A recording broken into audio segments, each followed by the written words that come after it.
저는 오늘 사무엘상 17장 38절로 49절의 말씀을 중심으로 전쟁은 여호와께 속한 것인즉 이라고 하는 제목으로 은혜를 나누고자 합니다. 한번 따라 하시면 좋겠습니다. 전쟁은 여호와께 속한 것인즉. 우리나라에 6.25 전쟁이 일어난 지가 73년이 되었습니다. 73년. 오랜 세월이 지나갔죠. 오랜 세월이. 모든 것을 좀 제대로 알아야 하지 않을까.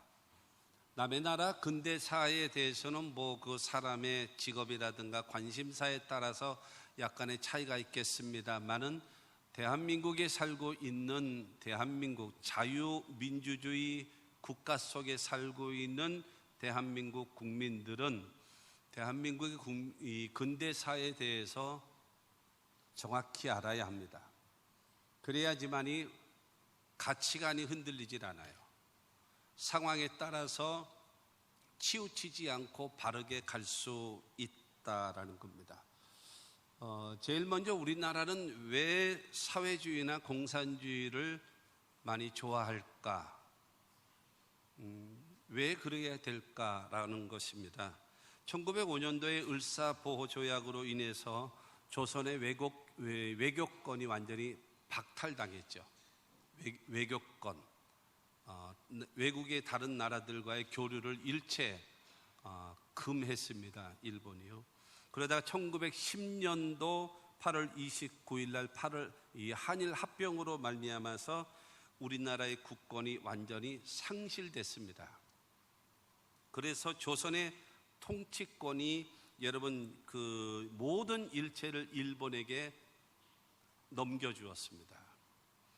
이거에 대해서는 나중에 기회가 있으면 자세하게 말씀드리겠습니다. 왜냐하면 한일 합병이 일어났었을 때에 성균관들이 목숨을 걸고 여러분 대항을 하질 않았어요. 이 어느 나라, 그러니까 우리나라 어느 기관에서도 한일 합병에 대해서 대항을 하거나 여러분 이 반대를 하거나 이런 일이 전혀 생겨나지를 않았거든요. 이거에 대해서 나중에 기회가 되어지면 말씀드리도록 하겠습니다. 그래서 1910년도에 우리나라가 망했고 일본의 식민지 국가가 되었지요. 우리나라가요. 그런 가운데 1917년도에 그 제정 러시아가 그 소련의 레닌으로 인해서 완전히 이 공산주의 사상으로 바뀌어버렸습니다. 제정 러시아가 그 큰 나라가 망했죠. 망하고 여러분 레닌이 이 소련을 장악하게 되어지면서 무엇으로 얘기했는가 하면은 세계에서 억압받고 있는 민족들을 해방시켜 주겠다라고 선언을 했습니다. 그러면서 여러분 공산주의가 집권을 하게 되어지면 대지주들을 없애고 그 다음에 이 소작인들에게 땅을 분배해 주겠다라고 선언을 했습니다. 그러면서 그 레닌이 말하기를 조선이라고 하는 우리나라가 전 세계에서 가장 공산주의하기에 딱 적합한 국가라고 지목까지 했습니다. 그런 상황에서 여러분 2년이 지난 다음에 우리나라에서 여러분 독립선언문을 발표하면서 3.1 만세운동이 일어났습니다. 그러나 그 결과로는 사실은 효과는 보지 못하고 탄압만 왔습니다. 우리가 3.1 만세운동이 일어난 이후에 중국에도 일어났고요. 그 다음에 이 동남아시아 쪽에서도 이 우리나라 3.1 만세운동과 같은 그런 독립선언들을 했습니다만은 별로 그게 효과를 보지를 못했습니다. 그렇게 되어지자 우리나라의 그 지도자들은 1919년도 9월 11일 날 되어져서 상해의 임시정부를 만듭니다. 상해의 임시정부를 만들면서 국호를 대한민국으로 정했습니다. 대한민국으로 정했고 초대 대통령이 누군지 아십니까? 이승만 대통령입니다. 우리나라 건국되어진 다음에도 이승만 대통령이지만 상해 임시정부의 초대 대통령도 이승만이었습니다. 여러분, 그럴 때의 소련의 스탈린은요, 레닌의 시대가 지나고 스탈린이 그거를 주관하고 있으면서 상해 임시정부에게 그 마차로 새 수레, 그러니까 마차 세대에다가 금괴를 잔뜩 실었습니다. 잔뜩 싣고 와가지고 여러분 임시정부를 세우는데 자금으로 쓰라고 하면서 그거를 가져다 줬습니다. 지금으로 계산을 하게 되어지면 약 1,000억에서 약 2,000억 정도의 어마어마한 돈일 것입니다. 그걸 스탈린이 여러분 가져다 주었습니다. 그러므로 인해서 우리나라의 상당수 지도층들, 그 다음에 지식인들, 그들은 이 공산주의와 사회주의에 굉장한 관심을 갖게 되어지고 그 다음에 여러분 호감을 갖기를 시작했습니다. 일본이라는 나라가 여러분 북쪽에는 공장을 많이 세웠습니다. 공장을 많이 세워서 여러분 전기를 만들어낼 수 있는 발전소도 있었죠. 그 다음에 심지어는 여러분 북한에서 총을 만들어서 우리한테 쏠 수 있을 정도로 그러한 여러분 공장도 만드는 것이 전부 다 북한입니다. 그런데 남한은 그런 공장을 세우지 않고 뭐를 했는가 하면요, 워낙 벼농사가 잘 되니까 그래가지고 이 남한 전라도와 경상도를 중심으로 해가지고 많은 이 농사를 짓게 하고 그 다음에 그거에 대해서 일본으로 실어가는 거예요. 왜냐하면 워낙 우리나라 쌀이 좋으니까요. 그걸 실어 가게 되어졌습니다. 우리나라 그래서 특히 전라도와 여러분 경상도는요 80%의 소작인들이 있었습니다. 가난했습니다. 그래서 이 해방 이후에 우리나라가 어떻게 나갈 것인가, 어느 방향으로, 어느 사상으로 갈 것인가, 미국과 함께 민주주의로 갈 것인가, 어디로 갈 것인가 설문조사를 했습니다. 미 군정청에서요. 그럴 때에 미국과 같이 우리는 민주주의로 가야 됩니다. 7%. 공산주의로 가야 됩니다. 7%. 사회주의로 가야 합니다. 70%. 그래서 사회주의와 공산주의의 78%의 여러분 국민적 아주 압도적인 지지를 받게 되어졌습니다. 왜 그런가? 레닌과 스탈린으로 인해서 대한민국에 굉장히 공산주의와 사회주의에 대해서 여러분 호감을 갖게 되어졌습니다. 그래서 우리나라가 이 사회주의와 공산주의, 그들은 평등, 대지주를 없애고 그 다음에 소작인들에게 땅을 배분해 주는. 근데 여러분 기억할 것은요, 우리나라가 이승만 대통령이 되어진 다음에 이 토지 분배 정책을요 세계에서 가장 잘했습니다. 그거를 아셔야 돼요. 대부분 소농인들이 많았잖아요. 그들을 여러분 이 대지주들에게 의해서 이 나라에서 그 땅을 다 샀습니다. 나라에서 사고 여러분 소농인들에게 땅들을 배분해 줬습니다. 그러면서 그것을 어떻게 변제합니까? 가난한 사람들이요. 농사를 짓고 나서 여러분 20%씩 갚도록 만든 거예요. 그래서 여러분 우리나라가 6.25 전쟁이 터졌을 때에 내 땅, 그 다음에 내 집, 여러분 이것을 지키기 위해서 목숨을 걸고 싸우게 된 가장 큰 이유가 여러분 땅 분배한 거예요. 올바른 정책, 토지 정책에 성공한 예입니다. 이거에 대해서 여러분 이 베트남은 이것을 따라하지 않았기 때문에 공산화가 돼버린 거예요. 망해버리고 만 것입니다. 그리고 또 하나는 무엇인가 하면은 우리나라는 왜 해방이 되어지면서 북한은 소련이, 왜 남한은 미군이 장악을 했는가, 이거에 대해서 여러분 이러쿵 저러쿵 하는 소리가 많이 있습니다. 1945년도 5월 7일 날 독일이 항복을 합니다. 그래서 미국이 세계 제2차 대전을 여러분 완전히 승리로 이끌지요. 세계 2차 대전이 여러분 끝나는 시기까지만 하더라도 이 소련이라고 하는 이 나라는 이 미국과 이 연합군이었습니다. 연합군. 그래서 좋은 나라이었었지요. 근데 미국은 일본에게 항복을 요구합니다. 계속적으로. 그런데 일본은 항복을 하지를 않습니다. 끊임없이 그래서 이 동남아시아 지역으로 계속해서 확장해 들어가고 있었습니다. 그러자 미국은 소련에게 도움을 요청합니다. 이 전쟁에 개입해라. 우리 함께 연합을 해서 그 다음에 이 일본을 괴멸시키고 그 다음에 일본이 퇴각을 할 때에 동남아시아와 중국과 조선 이 나라들을 통해서 지나가게 될 테니까 그러면 그들에게 양민들을 학살하는 일이 없도록 하기 위해서 그것이 필요하다. 그래서 소련에게 도움을 요청했습니다. 근데 소련은 여러 가지 그 국가적인 내부적 사건을 이유로 인해서 계속 거부를 했던 것입니다. 그러다가 미국은 1945년도 8월 6일 날 히로시마에 원자폭탄을 투하하죠. 엄청난 사람이 죽임을 당하고 전 세계가 깜짝 놀라죠.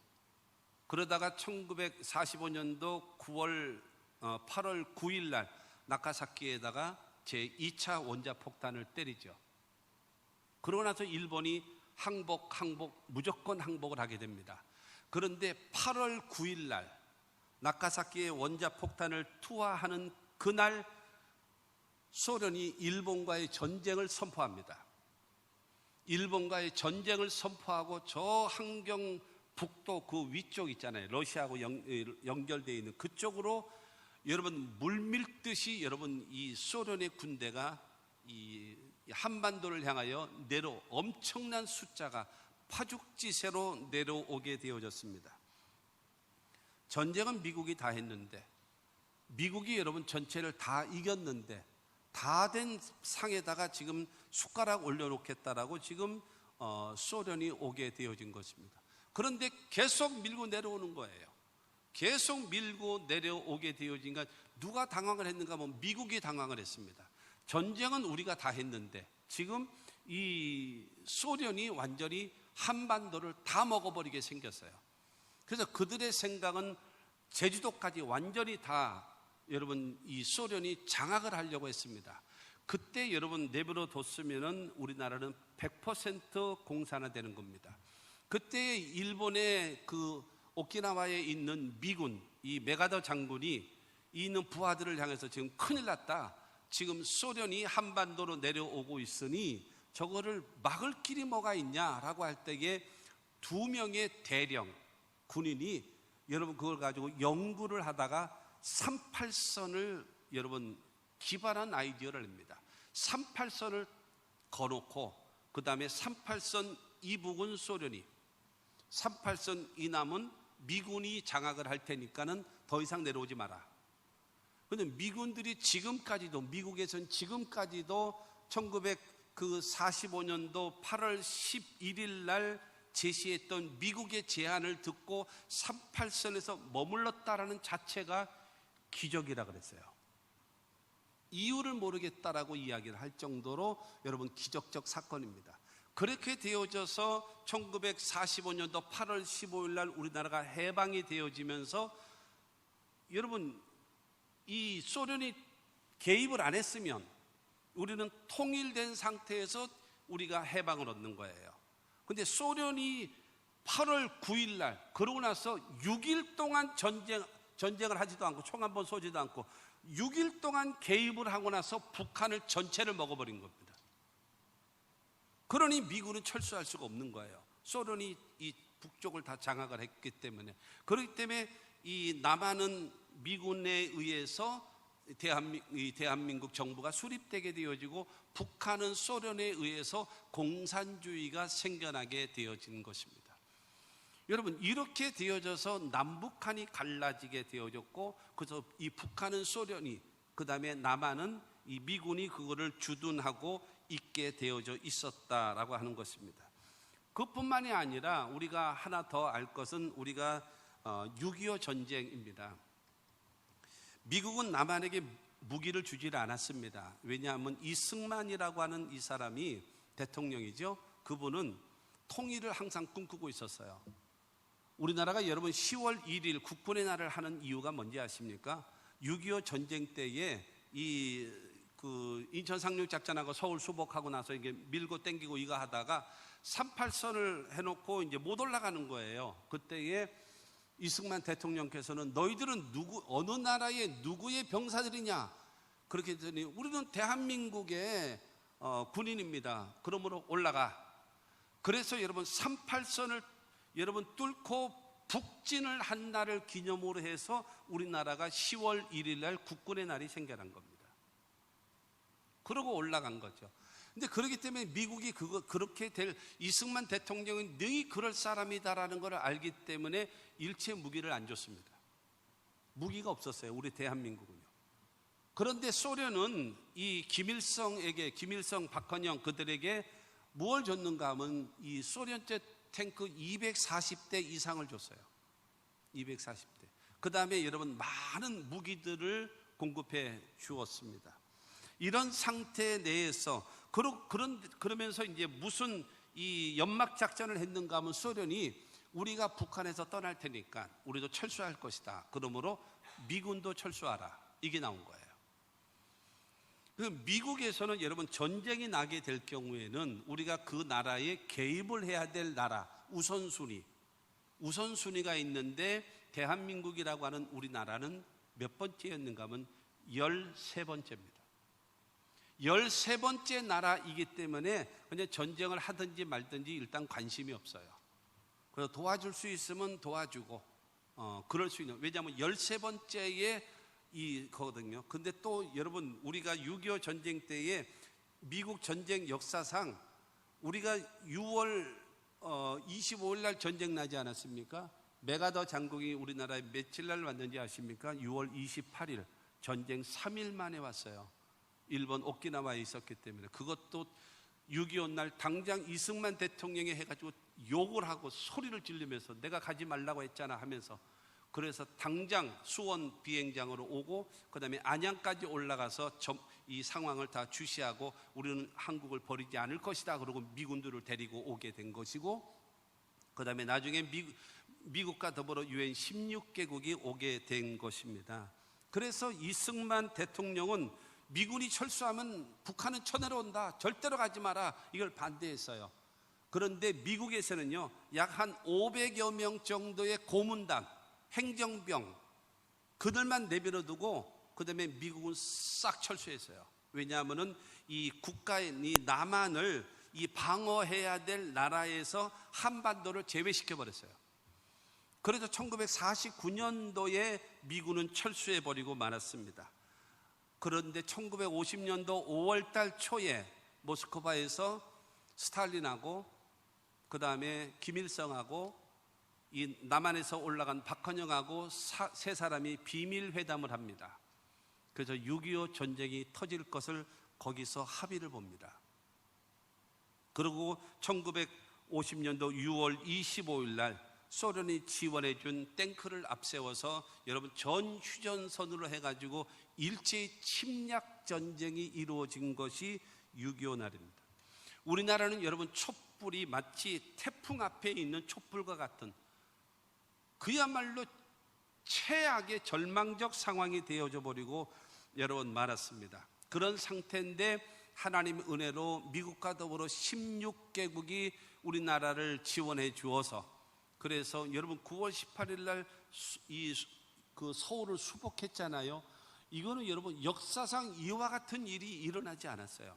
네, 이와 같은, 나중에 기회가 있으면 다시 한번 설명해 드리겠습니다만은 중요한 거는 이승만은 끝까지 통일을 하기를 원했어요. 그래서 올라가서 완전히 통일을 하자. 근데 미국은 3년 동안 계속 전쟁을 하니까 이게 너무 지치는 거예요. 그리고 힘도 들고. 그리고 미국의 관심사는 어디에 있었는가 하면 사실은 유럽에 있거든요. 소련과 독일이, 그 다음에 그쪽 지역이 정세가 좀 불안하기 때문에 관심은 오직 유럽에만 있었습니다. 그래서 이 빠지기를 원했습니다. 그런데 이승만 대통령은 계속 고집하는 거예요. 통일을 이루자. 통일. 계속 이룬 것입니다. 그때의 미국에서 우리에게 한 장의 A4 용지 한 장을 갖다 준 것이 바로 무엇인가 하면 한미 상호 방위 조약이라고 하는 이 한미 동맹 용지를 갖다 줍니다. 이거를 주면서 우리 미군은 대한민국을 책임질 테니까 절대로 떠나가지 않고 주둔하면서 이 나라의 민족 지켜줄 테니까 휴전하자. 그럼에도 불구하고 이승만은 안 된다, 통일해야 된다, 올라가자, 지금 안 하면 못한다 했던 것입니다. 그래서 여러분, 휴전을 할 때 누가 했는가 하면 중국 대표, 북한 대표, 미국 대표 세 사람이 사인을 한 겁니다. 지난번 사실은 비난하고자 하는 것은 아니고, 지난번 대통령께서 여러분 종전선언하자를 외쳤습니다. 그건 국민 쇼입니다. 쇼. 우리는 휴전에 서명을 안 했어요. 미국이 했습니다. 우리 남한을 대표해서는 미국이 하는 겁니다. 왜냐하면 휴전에 사인을 안 했거든요. 세 나라가 사인을 해야 돼요. 북한과 중국과 미국 세 나라입니다. 근데 우리는 참전하지도 안 해놓고 종전선언을 한다. 이거는 모르고 있는 국민들을 속이는 쇼입니다. 이건 할 수 없는 일이었었죠. 그렇게 되어져서 결국에는 우리나라가 1953년도 7월 27일 날 유엔으로 인해서 우리나라가 휴전하게 되어졌습니다. 전 세계에서 우리나라만 휴전된 나라입니다. 휴전. 전쟁이 그냥 휴식 기간을 찾는 거예요. 여러분, 우리나라에 약 60만 명의 군인이 있습니다. 북한이 우리나라 60만 명을 무서워할까요? 천만의 말씀입니다. 누가 무서운가? 여기 대한민국에 와 있는 미군 2만 8천 명, 그들이 가장 무서운 거예요. 그리고 한국과 이 미국의 한미 동맹, 이것이 이루어지는 이상, 지금 상태에서는 이 하늘은요, 하늘은 한국과 미국과 일본이 항공을 여러분 연합해서 지키고 있습니다. 동해와 그 다음에 서해안에, 그러면 남해안도 마찬가지고요. 여기는 한국과 미국과 일본 세 나라가 여러분 이 함대 연합으로 지키고 있습니다. 그러면 육군은요, 여러분 이 한국과 미국 이 한미 연합사를 통해서 육군을 완전히 책임지는 겁니다. 그래서 이번에 이야기했던 것처럼 북한이 이 대한민국을 위해서 이 전쟁을 시도할 경우에는 그 나라는 붕괴되어지고 완전히 멸망할 것이라고 그 국방부 장관들이 설명을 했습니다. 우리나라가 여러분 한미 동맹만 굳건히 지켜지게 되어진다면 6.25와 같은 전쟁은 다시는 일어나지 않을 것입니다. 그래서 그와 같은 것이 우리나라의 여러분 근대사적인 것을 이 몇 가지를 통해서 여러분들에게 말씀을 드렸는데, 왜 말씀을 드리는가? 이런 거를 잘 알고 있어야 속이는 자들, 선동하는 자들에 흔들리지 않는단 말이에요. 모르면 넘어지게 돼 있기 때문에 여러분들에게 가르쳐 드린 것입니다. 오늘 본문 말씀도 바로 무엇인가 하면 블레셋이라는 나라와 이스라엘과 전쟁을 합니다. 참고로 여러분, 이 블레셋이라고 하는 나라는요, 철기 이 무기를 가지고 있는 나라, 그뿐만이 아니라 여러분 이 말하자면 마차까지, 군대 마차, 철로 된 마차까지 있는 부대가 이 블레셋입니다. 그런데 이스라엘은요, 기가 막힌 게 있어요. 이스라엘은 사무엘상에 보면요, 칼이 딱 두 자루만 있습니다. 이게 말이 됩니까? 칼이 두 자루. 근데 칼 두 자루인데 누가 들고 있는가? 하나는 여러분 사울 왕이 들고 있고, 하나는 그 아들 요나단이 들고 있습니다. 나머지들은요 꼭쟁이 들고, 나머지는요 도끼 들고, 나머지는요 갈고리 들고, 어느 사람은요 낫 들고, 어느 사람은 몽둥이 들고, 그러고 전쟁하는 거예요. 기가 막히죠. 그것이 성경에 나와 있으니까요, 이제 그것이 현실이었어요. 그런데 결과론적으로는 바로 무엇인가 하면 오늘 제목과 같이 전쟁은 여호와께 속한 것인즉이었기 때문에 풍전등화 속에 있는 그 이스라엘이 놀라운 승리하는, 위대한 승리를 만드는 그와 같은 역사가 나타난 것이 오늘 본문 말씀입니다. 더군다나 거기에서 이 앞서서 나왔던 사람이 누구냐면 골리앗입니다. 이 골리앗은요, 성경에 보면 6규빗 한 뼘이라 그랬습니다. 1규빗이라는 것이 셋째 손가락에서 그 다음에 요 팔꿈치까지가 1규빗입니다. 그러면 대충 한 45cm 정도를 평균으로 삼습니다. 평균 50cm를 하는 경우도 있고 그렇습니다만은 일단 45cm. 그러면 6규빗 하면 얼마인가 하면요, 2규빗 하면 90cm 아닙니까? 3, 9, 27, 2m 70입니다. 1m 70이 아니라 2m 70입니다. 거기다가 6규빗 한 뼘이라고 합니다. 한 뼘 하면, 남자의 손으로 한 뼘 하면은 대충 20cm입니다. 그러면 얼마냐? 여러분, 골리앗의 키는요 2m 90입니다. 이건 전봇대지 사람이 아니에요.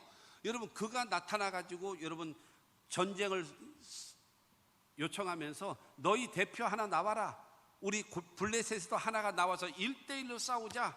우리가 이기면 너희가 우리의 종이 되고, 그 다음에 너희가 이기면 우리가 너희의 종이 되리라 하면서 여러분 전쟁을 부추겼습니다. 그때에 거기서 등장한 사람이 바로 누군가 하면 다윗이라고 하는 사람입니다. 그 당시 나이가 몇 살이냐? 17. 사무엘에게 너는 이스라엘의 왕이 될 것이다 라고 기름 부음 받을 때가 15살, 중학교 2학년. 골리앗과 더불어 싸워서 나라를 살린 위대한 영웅이 될 수 있었던 그 나이는 언젠가 17, 고등학교 1학년. 그때의 모습이거든요. 그때의 다윗이 지원을 합니다. 사무엘상 17장 37절 말씀을 보면, 나를 사자의 발톱과 곰의 발톱에서 건져내셨은즉 나를 이 블레셋 사람의 손에서도 건져내시리이다. 사울이 다윗에게 이르되 가라, 여호와께서 너와 함께 계시기를 원하노라. 하나님께서 사자와 곰의 발톱에서 나를 건져내 주셨던 것처럼 저 블레셋의 손에서도 나를 건져내 주실 줄로 믿습니다 하면서 여러분 그가 나아가기를 요청을 했습니다. 그때에 나라의 운명을 사울 왕은 다윗에게 맡깁니다. 선택의 여지가 없으니까요, 그에게 맡겨버리고 나갑니다. 그러고 여러분 다윗이 나가서 전쟁을 합니다.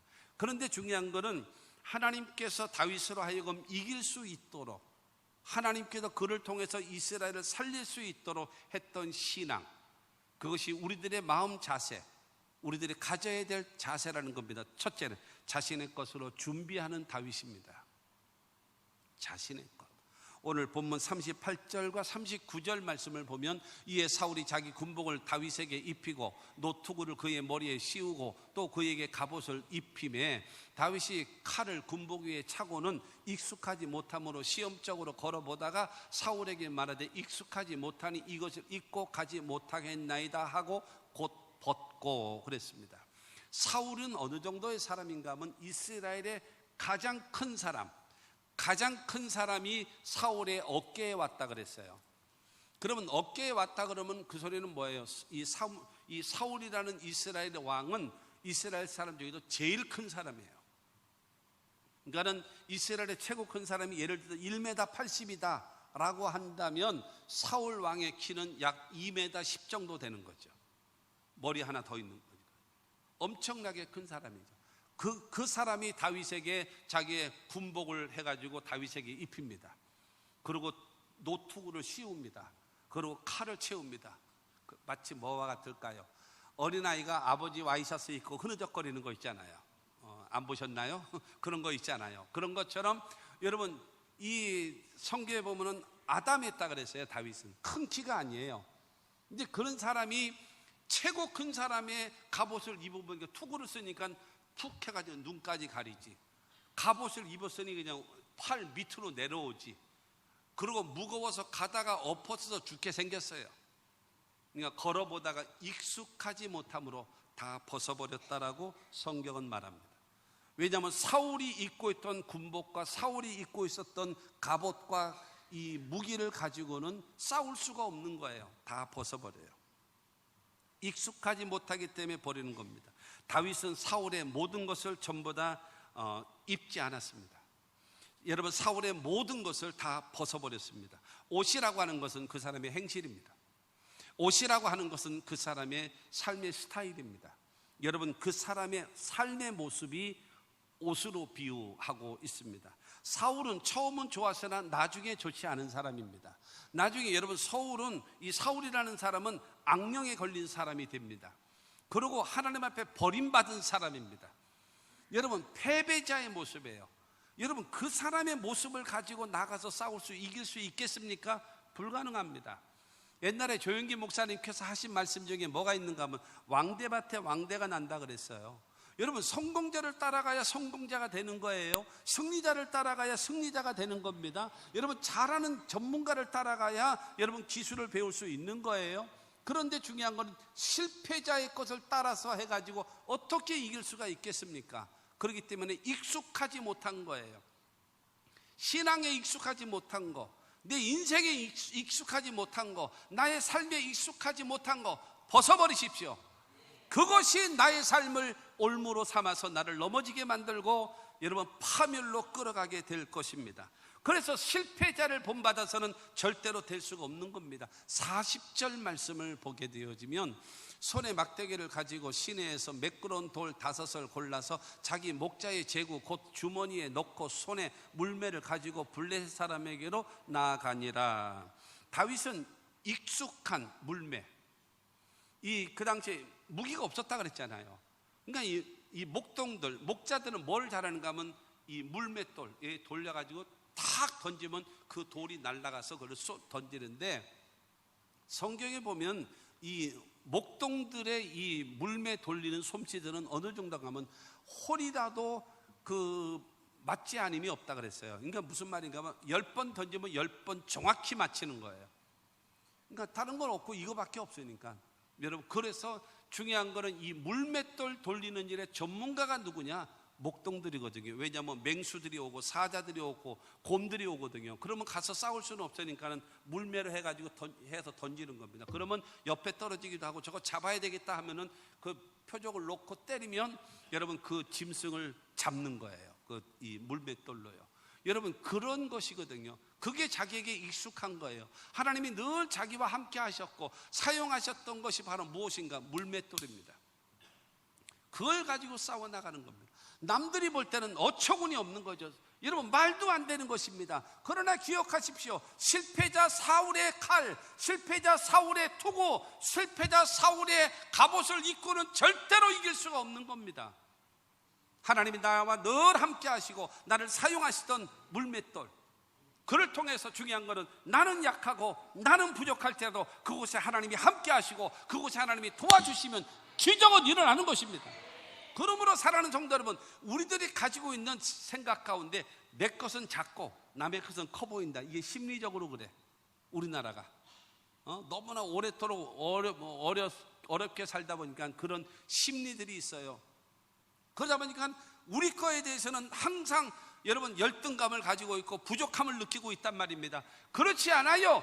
부족해도 약하도 무능해도 여러분 보리떡 5개와 물고기 2마리를 가지고 5,000명을 먹어도 12바구니 남게 하시는 주님의 기적이 여러분과 함께하면 이길 수 있는 겁니다. 그러므로 사랑하는 성도 여러분, 없어요, 못해요, 할 수 없어요 하지 마시고 주여 내게 있는 것은 이것입니다 라고 제시하면서 그곳에 하나님의 도우심을 받을 수 있는 신앙의 사람이 됩시다. 그러면 하나님께서 우리를 통해서 역사하시고 도와주실 줄로 믿습니다. 두 번째로 다윗은요, 소속감이 분명했어요. 소속감.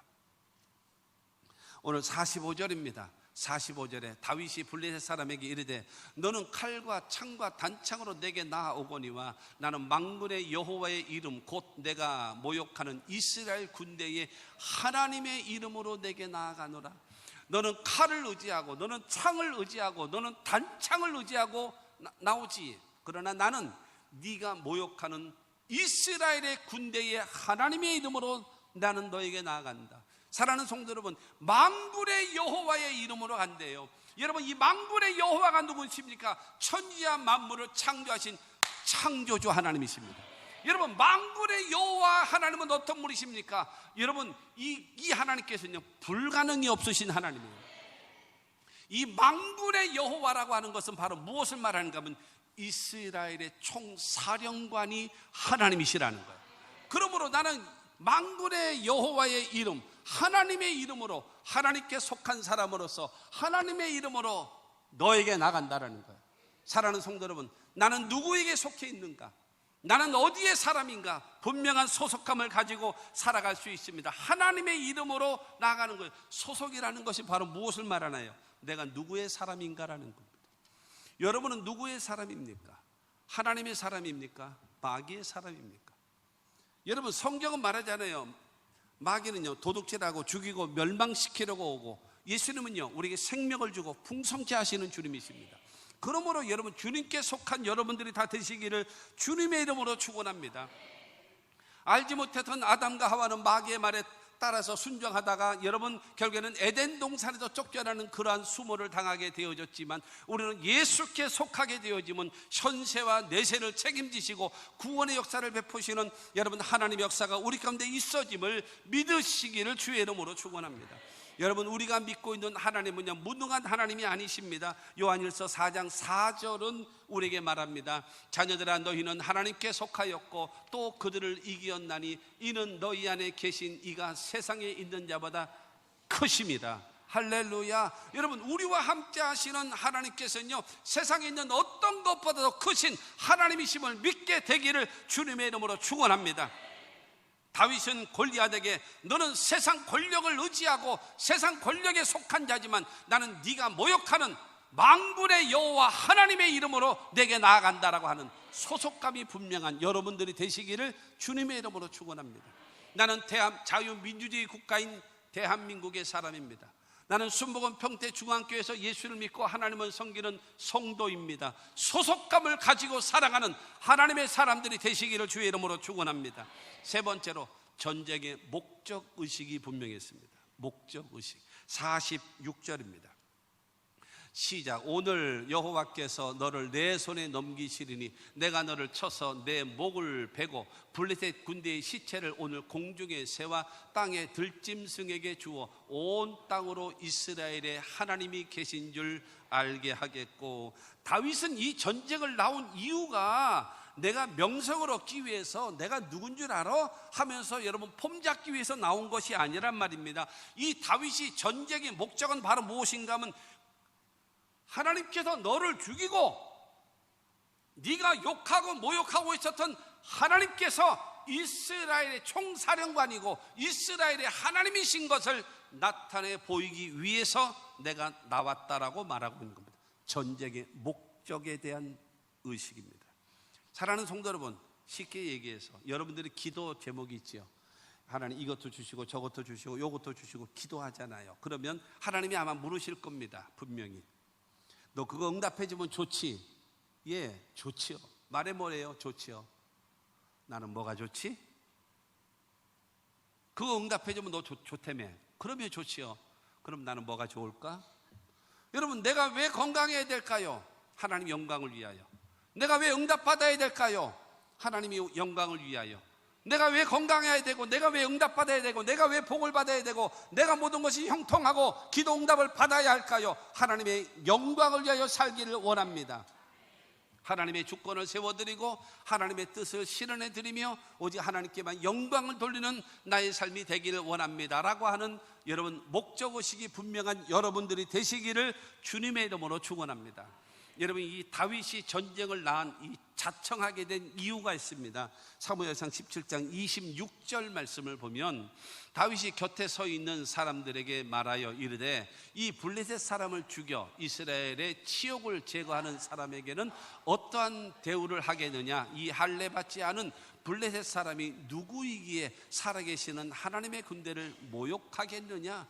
여러분, 살아계신 하나님의 군대를 모욕한 이 블레셋 장군 저놈을 내가 죽이겠다라고 나온 거예요. 목적의식이 분명한 것이요. 왜 내가 하나님의 도움을 받아야 되는가? 당위성, 분명한 목적의식을 갖고 하나님께 기도하는 여러분들이 되시기를 주님의 이름으로 축원합니다. 치욕을 제거해버리겠다는 거예요. 하나님의 이름에 대한 치욕. 니 가진 게 뭔데? 하나님을 욕해. 니 가진 게 뭔데? 그러면서 여러분 그걸 나온 겁니다. 목적의식입니다. 그 다음에 네 번째로 다윗은 승리를 확신하고 선언합니다. 승리를 확신하고 선언해요. 자기 것을 준비했지요. 그 다음에 나는 하나님께 속한 자라고 소속감을 가졌지요. 그 다음에 승리에 대한 목적, 이 전쟁에 대한 목적의식, 이 네가 욕하고 있는 저 하나님이 이스라엘의 하나님이심을 드러내기를 위한다라고 하면서 목적의식을 제시했습니다. 그런 다음에 승리를 확신하고 확신한 것을 선언을 합니다. 선언. 47절입니다. 또 여호와의 구원하심이 칼과 창에 있지 아니함을 이 무리에게 알게 하리라. 전쟁은 여호와께 속한 것인즉 그가 너희를 우리 손에 넘기시리라. 하나님이 너희를 우리 손에 넘기실 거야. 골리앗 너부터 시작해서 너희 블레셋 다 죽었어 오늘, 이러는 거예요. 이해가 안 되시나 보네. 하나님이 너희를 우리 손에 넘기셨어. 오늘 너희들은 다 시체가 될 거야. 이것을 선언하는 거예요. 뭐 들고 있어요? 여기요. 몽둥이 들고 있다니까요.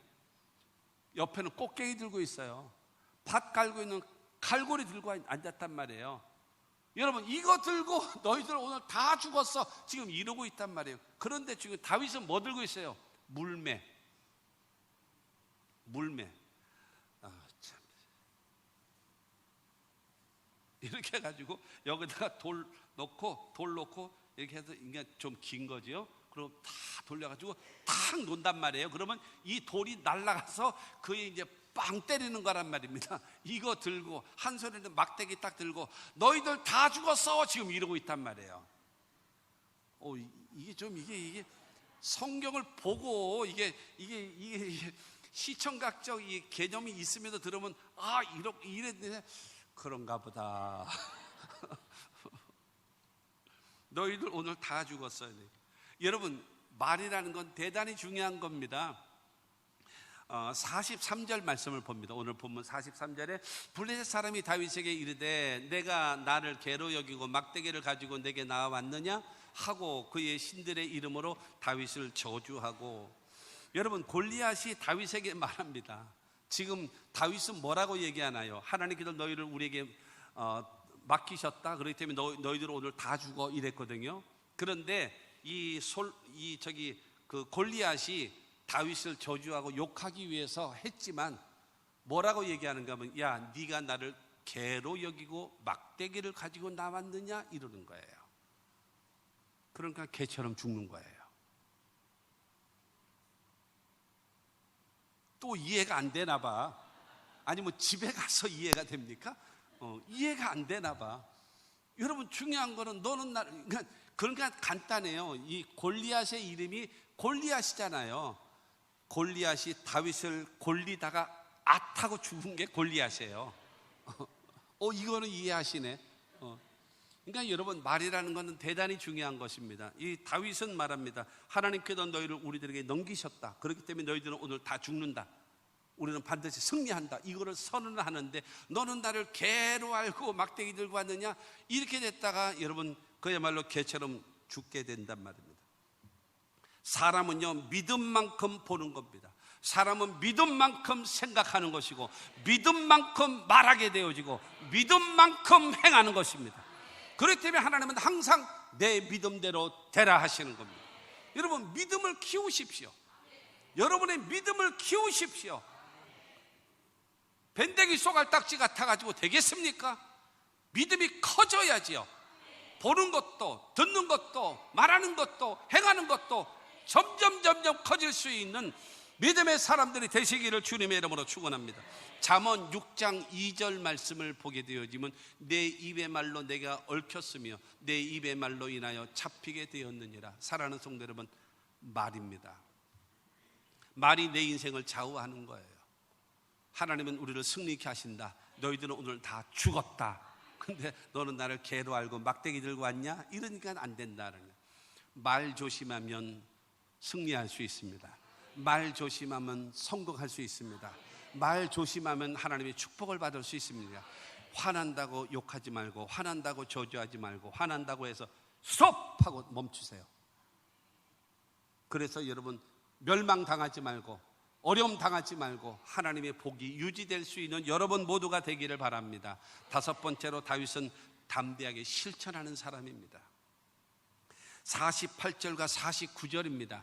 블레셋 사람이 일어나 다윗에게로 마주 가까이 올 때에 다윗이 블레셋 사람을 향하여 빨리 달리며 손을 주머니에 넣어 돌을 가지고 물매로 던져 블레셋 사람의 이마를 치매 돌이 그의 이마에 박히니 땅에 엎드러지니라. 여러분, 다윗의 말을 들은 골리앗이 화가 난 겁니다. 너 이놈 내가 오늘 가만 안 놔둔다. 그러고 나서 이제 막 달려오는 겁니다. 그럴 때에 걸어만 날 살리라 도망간 게 아니라 네가 오냐? 나도 간다. 나는 더 빨리 간다. 그러면 뛰어가면서 여러분 주머니에서 돌을 꺼내가지고 물매에다 놓고 돌리는 거예요. 그래서 던졌는데 여러분 그 돌이 날아가가지고 골리앗의 이마, 완전 투구를 썼기 때문에요. 옛날 투사들의 모습을 보십시오. 완전 무장을 합니다. 딱 비어있는 데가 여기만 비어있습니다. 여기만. 그런데 여기만 비어있는데 여기 맞은 거야.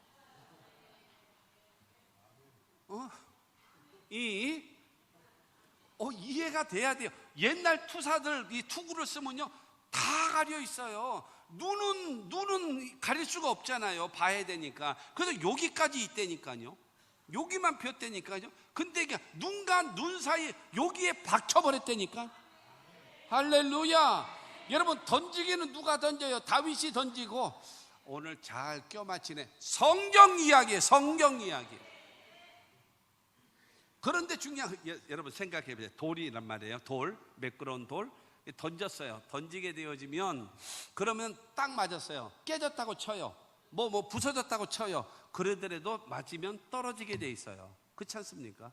돌이잖아요. 총알은 뾰족해요. 그 다음에 이 총구를 가면서 이게 회전을 하거든요. 회전을 하면서 들어가기 때문에 뾰족하고 그 다음에 회전을 하기 때문에 파고 들어가는 거예요. 그런데 이 물매 돌은 말 그대로 돌이잖아요. 돌이기 때문에 가서 팍 맞고 여기 부서지게 깨져라 하고 나서 그 다음에 떨어지게 돼 있는데 성경은 말합니다. 이마에 박혀버려서 여러분 그대로 팍 엎드러지는 거예요. 하나님의 위대한 승리. 여러분, 중요한 사실은 바로 무엇인가 하면 이 준비도 할 수 있고 소속감을 가질 수 있고 목적의식도 가질 수가 있고 여러분 담대히 큰 소리 뻥뻥 칠 수도 있지만 여러분 전봇대만한 이 군사가 뛰어올 때는요 겁이 나는 거거든요. 사울도 골리앗 앞에서 두려워가지고 절망하고 있었던 상황이거든요. 그런데 조그만 다윗이 그를 보고 네가 뛰어오냐? 나는 더 빨리 간다. 가속도를 붙은 거죠. 그러면서 물매로 던져가지고 여러분 이마에 박혀서 죽게 하는. 그래서 50절과 51절을 보겠습니다. 다윗이 이같이 물매와 돌로 블레셋 사람을 이기고 그를 쳐 죽였으나 자기 손에는 칼이 없었더라. 다윗이 달려가서 블레셋 사람을 밟고 그의 칼을 칼집에서 빼내어 그 칼로 그를 죽이고 그의 머리를 베니 블레셋 사람들이 자기 용사의 죽음을 보고 도망하는지라. 할렐루야. 다윗에게 뭐가 없었어요? 칼이 없었어요. 가가지고 골리앗의 칼을 끄집어내서 그 칼로 목을 쳐서 죽여서 이스라엘의 위대한 승리.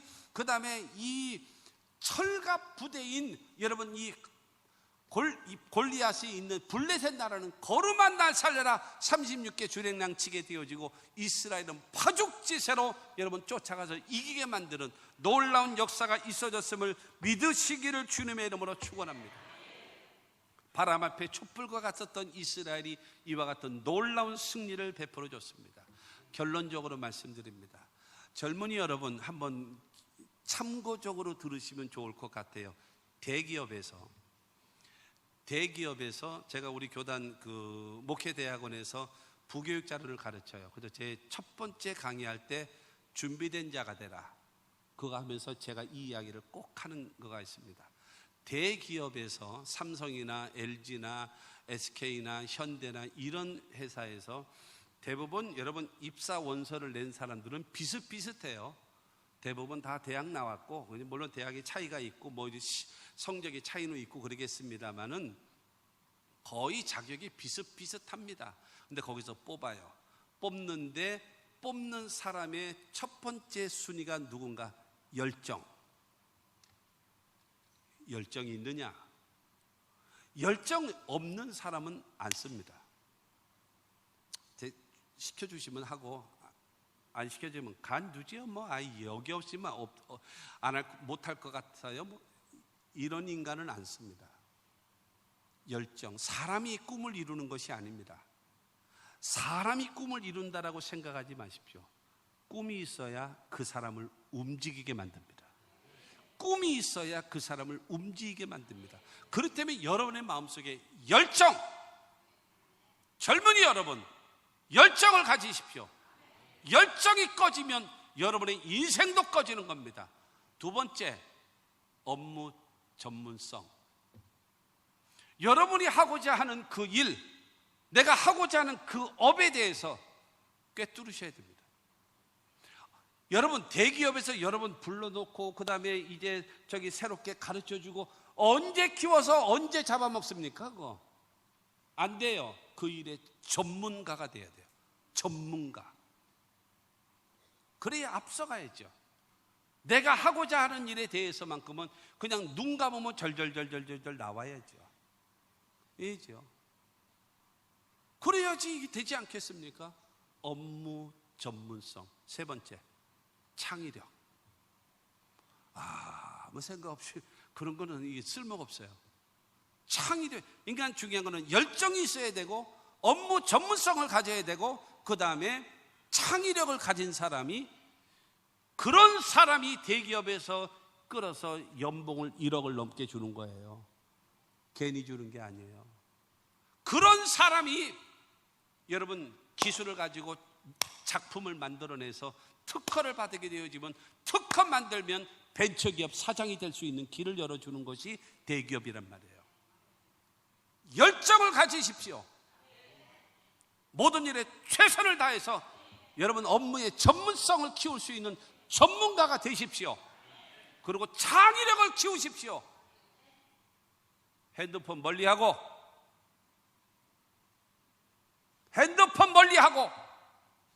책을 보세요. 공부하시고 노력하십시오. 그래야 여러분은 인재가 됩니다. 전쟁에 능하신 하나님께서는 여러분 성공하고 승리할 수 있기 위해서 사람을 찾습니다. 첫째, 어떤 사람입니까? 여러분 자기의 것을 준비한 사람. 자기의 것을 준비한 사람. 그 다음에 여러분 소속감이 분명한 사람. 그 다음에 목적의식이 분명한 사람. 그 다음에 여러분 승리를 확신하고 믿음으로 선언하는 사람. 그리고 말로만 떠들어대는 것이 아니라 담대하게 실천하는 사람을 통해서 하나님은 승리를 이끄시는 겁니다. 여러분들에게 열정과 업무 전문성과 창의력을 가지고 세상에 도전하십시오. 하나님 앞에서 여러분 준비된 자가 되시고 소속감과 목적의식과 여러분 믿음의 선언과 담대하게 실천하는 신앙을 가지시면 하나님은 여러분과 함께 일하실 겁니다. 여러분을 도와주실 것입니다. 이 은혜가 여러분에게 있게 되기를 주의 이름으로 축원합니다.